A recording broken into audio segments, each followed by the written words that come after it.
নমস্কার বন্ধুরা, অন্নপূর্ণা যোজনার টাকা আজ 18 তারিখ 18ই আগস্ট মঙ্গলবার আজ থেকেও কিন্তু ঢুকছে। তোমরা স্ক্রিনের উপর দেখো, এখানে 18ই আগস্ট 2026 তারিখে অন্নপূর্ণা যোজনার 3,000 টাকা ক্রেডিট হচ্ছে।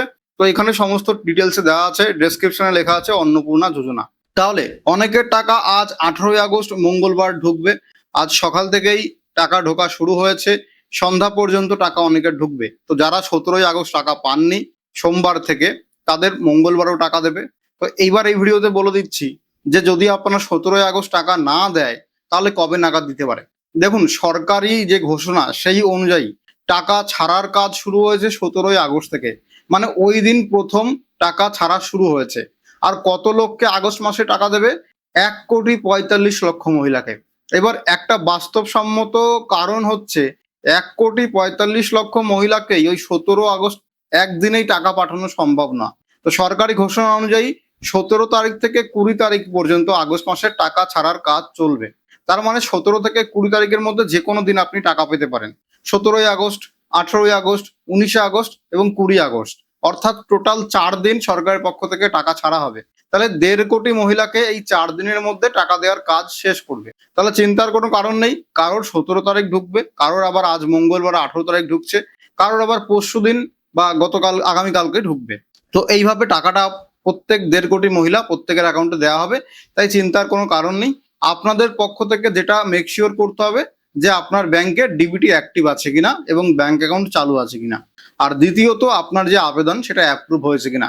দেখো, আগস্ট মাসে কাদের টাকা দিচ্ছে? যাদের আবেদন অ্যাপ্রুভ হয়েছে। এটা একমাত্র শর্ত। তোমার আবেদন যদি অ্যাপ্রুভ হয় তাহলে তুমি আগস্টে টাকা পাবে, নিশ্চিন্ত থাকো। আর কোনো শর্ত দেখার প্রয়োজন নেই। এবার ক্লিয়ার করে আমি বলে দিচ্ছি, প্রত্যেকটা বিডিও পঞ্চায়েতে অন্নপূর্ণার লিস্ট চলে এসেছে। তো তোমার নাম সেই লিস্টে আছে কিনা, আর যদি ওই লিস্টে তোমার নাম থাকে তাহলে তোমার স্ট্যাটাস কি দেখাচ্ছে সেটা চেক করে আসো গিয়ে। যদি অ্যাপ্রুভ দেখায় তাহলে নিশ্চিন্ত থাকো, এই আগস্ট মাসে 20 তারিখের মধ্যে টাকা তোমার ঢুকে যাবে। যদি এখনো না পেয়ে থাকো, এবং অ্যাপ্রুভ দেখালে ব্যাংকের ডিবিটি লিঙ্ক করা আছে কিনা, অ্যাক্টিভ করা আছে কিনা চেক করে নিয়ে বসে থাকো, ব্যাস, আর কিছু করার নেই। এরপরে আরো জেনে নাও যে 10 লক্ষ থেকে 16 লক্ষ, মানে প্রায় ওই 15 লক্ষ মতো আবেদন এখনো হোল্ডে আছে, তাদেরকে টাকা দেওয়া হয়নি। কেন? তার কারণ হচ্ছে তারা 11ই জুলাইয়ের পরে আবেদন করেছিল। মুখ্যমন্ত্রী ঘোষণা করেছেন অলরেডি যে যারা 10ই জুলাই এই তারিখের মধ্যে আবেদন করেছিলেন অনলাইনে বা অফলাইনে, তাদের ভেরিফিকেশনের কাজ কমপ্লিট এবং তাদের মধ্যে 1.5 কোটিকে অনুমোদন দিয়ে এই আগস্ট থেকে টাকা দিচ্ছে। তাহলে আগস্ট মাসে কারা টাকা পাচ্ছে উত্তর পেয়ে গেছেন। জুলাই মাসের 10 তারিখের মধ্যে যারা আবেদন করেছেন। বাদ বাকি যে 10 থেকে 16 লক্ষ আবেদন এখনো মঞ্জুর করা হয়নি। কাদের এই আবেদনগুলো? যারা 11ই জুলাই থেকে 30শে জুলাইয়ের মধ্যে আবেদন করেছিলেন। তাদের যেহেতু ভেরিফিকেশন এখনো কমপ্লিট হয়নি, প্রসেসিং এ আছে, তাই তাদের টাকা আগস্ট মাসে দেওয়া হবে না। তারা আবার সেপ্টেম্বর থেকে টাকা পাবেন, কারণ তারা লেট করে আবেদন করেছিলেন তাই জন্য। এবার আবেদন করার পরে টাকাটা দেওয়া হচ্ছে কিসের উপর ভিত্তি করে? যেই যোগ্যতাগুলো সেগুলো অনেকটা শিথিল করা হয়েছে। যেমন যদি আপনার স্বামী সরকারি স্থায়ী চাকরি করেন তাহলে সম্ভবত টাকাটা নাও দেওয়া হতে পারে, বা আবেদনকারীর মহিলার ইন্ডিভিজুয়ালি যোগ্যতা দেখে দেওয়া হতে পারে, এটা এখন নিশ্চিত নয়। টাকা ঢুকলে সেই অনুযায়ী ডেটা পেলে বুঝতে পারো। আপনার স্বামী যদি অস্থায়ী চাকরি করে, ক্যাজুয়াল লেবার হয়, তাহলেও আপনি টাকা পাবেন, কোনো চিন্তা নেই। আবেদনকারী মহিলার মাসিক ইনকাম 10,000 টাকার কম হতে হবে, এটাই হচ্ছে মূল শর্ত। যেটার জন্য অনেকে বাদ যাচ্ছেন, যে আবেদন করেছে যে মহিলা, তার মাসিক ইনকাম, সেই ইনকাম চাকরি থেকে আসতে পারে, ব্যবসা থেকে আসতে পারে, তার ইনকাম যদি 10,000 টাকা বা তার বেশি হয়ে থাকে তাহলে তাকে বাদ দিয়ে দেওয়া হবে। তাহলে যে সমস্ত মহিলাদের ইনকাম অত নয়, 10,000 টাকার কম, তারা এখানে অন্নপূর্ণা পাবেন।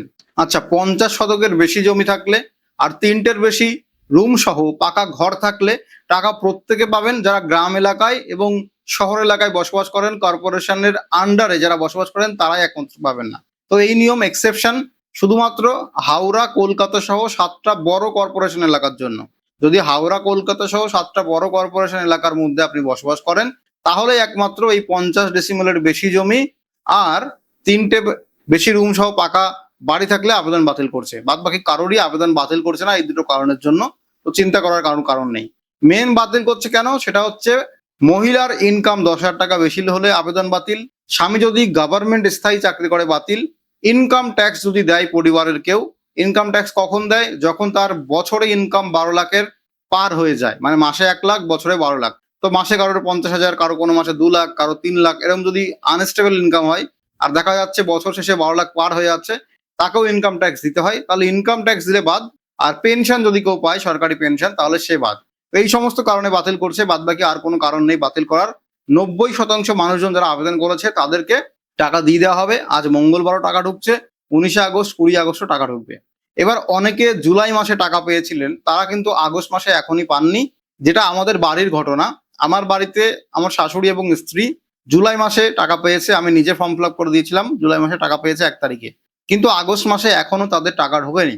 সেক্ষেত্রে দেখা যাক তাদের টাকা ঢোকে কিনা, কারণ তারা সমস্তভাবে এলিজিবল, সমস্ত যোগ্যতার শর্ত পূরণও করে, তাদের ইনকামও 10,000 টাকার কম, ইনকাম নেই বললেই চলে। সেক্ষেত্রে তারা আবেদন করেছে এবং তারা টাকা পাবে, সেই অনুযায়ী জুলাইতে টাকা পেয়েছিল, আগস্টে টাকা পাবে কিনা সেটা দেখা যাক, দেখলে আপডেট দিয়ে দেবো।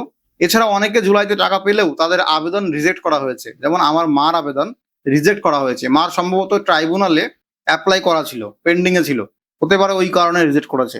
তো আপনাদের মধ্যে এরকম কোনো ঘটনা ঘটেছে কি? আপনাদেরকে অবশ্যই কমেন্ট করে জানান যে জুলাই মাসে টাকা পেলেও আগস্টে এখনো পাননি, এরকম হয়ে থাকলে কমেন্ট করুন। দ্বিতীয়ত, যদি আপনার আবেদন রিজেক্ট করে অথচ আপনি জুলাইতে টাকা পেয়েছিলেন, তাহলে সেটাও জানাবেন। এরকম দুটো ঘটনা আমার নিজের সঙ্গে হয়েছে বলে আপডেট দিয়ে দিলাম। প্রতিবন্ধী যারা ভাতা পান 1500 টাকা করে, তারা অন্নপূর্ণাতেও টাকাটা পাচ্ছেন, একই সঙ্গে দুটো প্রকল্পের টাকা, অর্থাৎ অন্নপূর্ণার 3000, প্রতিবন্ধীর 1500, মোট 4500 টাকা আপনি পাবেন, একসঙ্গে দুটো প্রকল্প পাওয়া যাবে। যেহেতু তারা প্রতিবন্ধী, শারীরিকভাবে অক্ষম, তার জন্য তাদেরকে বিশেষ ছাড়টা দেওয়া হচ্ছে। এইবার কৃষক বন্ধু পেলে, পিএম কিষাণ পেলে, বৃদ্ধ ভাতা বা বিধবা ভাতা পেলে অন্নপূর্ণা একসঙ্গে পাওয়া যাবে কিনা এটা অনিশ্চিত। কিছু ক্ষেত্রে হয়তো ছাড় দিতে পারে এবং কিছু ক্ষেত্রে হয়তো বাতিল করে দিতে পারে, যে কোনো একটা প্রকল্পের টাকা দিতে পারে। এবার সব থেকে বড় প্রশ্ন, আপনার বাড়ির আশেপাশে কেউ টাকা পেয়েছে কিন্তু আপনি টাকা পাননি, সেক্ষেত্রে চিন্তা করবেন না, অ্যাটলিস্ট 20 তারিখ পর্যন্ত ওয়েট করুন, তারপরে গিয়ে যা করার করবেন। আর ব্যাংকে ডিবিটি অ্যাক্টিভ আছে, অ্যাকাউন্ট চালু আছে, এটাকে মেক শিওর করে নেবেন। দ্বিতীয়ত, যদি আপনি যোগ্য হয়েও টাকা না পান, তাহলে সরকারের পক্ষ থেকে একটা গ্রিভেন্স পোর্টাল চালু করা হয়েছে, যেখানে আপনি কমপ্লেন করতে পারেন বা আপনার যে টাকা পাওয়ার যোগ্যতা সেটা ক্লেম করতে পারেন, যে আপনাকে বাদ দিয়ে দেওয়া হয়েছে তবু আপনি যোগ্য, আপনি নিজেকে মনে করেন, তার জন্য সরকারের কাছে অভিযোগ জানান। তারপরে সরকার আপনার আবেদনটা আবার গভীরভাবে ভেরিফিকেশন করবে, এবং ওই ভেরিফিকেশন করার সময় যদি আপনি যোগ্য হন তাহলে আপনি টাকা পাবেন। তাহলে এখানে যারা রিজেক্ট হয়েছেন বা যারা টাকা পাবেন না, তাদের ক্ষেত্রেও আরো একটা সুযোগ আছে, আপনার আবেদনকে অ্যাপ্রুভ করার, অন্নপূর্ণা যোজনার টাকা পাওয়ার সুযোগ আছে। সরকারের কাছে গ্রিভেন্স পোর্টালে কমপ্লেন জানাতে হবে। সেই পোর্টাল যখন চালু হবে এবং কিভাবে কমপ্লেন করবেন তার সমস্ত প্রসেস নিয়ে A to Z ভিডিও আমাদের চ্যানেলে পাবেন। তার জন্য চ্যানেলটিকে সাবস্ক্রাইব করে রাখবেন, ফেসবুক পেজটিকে ফলো করে রাখবেন। আর এছাড়া যদি আপনার কোনো মতামত থাকে অবশ্যই কমেন্টে জানান। তাছাড়া 18ই আগস্ট আপনি টাকা পেয়েছেন কিনা, 17ই আগস্ট টাকা ঢুকেছে কিনা, এবং কোন জেলা থেকে ভিডিওটা দেখছেন এবং কোন ব্যাংকে আপনার টাকা ঢুকেছে, এগুলো যদি কমেন্ট করে জানান তাহলে আমাদের উপকৃত হব, এবং যারা ভিউয়ার্স আছে তারাও বুঝতে পারবে। কারণ অনেকে বলছেন হাওড়া এলাকায় টাকা ঢোকেনি, হুগলিতে ঢোকেনি, অনেকে বলছেন কলকাতার এলাকায় ঢোকেনি, নর্থ 24 পরগনায় ঢোকেনি, আবার অনেকে আর এক জায়গায় উদাহরণ দিয়ে বলছেন যে আমি পেয়েছি, আমার বৌদি পেয়েছে, আমার মা পেয়েছে। তো এইগুলো যদি আপনারা কমেন্ট করেন তাহলে সবাই কমেন্ট দেখতে পারবে এবং সবারই হেল্প হবে। আপনাদের কাছে রিকোয়েস্ট করবো অবশ্যই কমেন্ট করে জানাবেন টাকা ঢুকুক আর না ঢুকুক এবং কোন জেলা থেকে ভিডিওটা দেখছেন। ধন্যবাদ, দেখা হবে পরবর্তী ভিডিওতে। চ্যানেলটিকে সাবস্ক্রাইব করে রাখুন, ফেসবুক পেজটি ফলো করে রাখুন এরকম গুরুত্বপূর্ণ ভিডিও আরো পাওয়ার জন্য।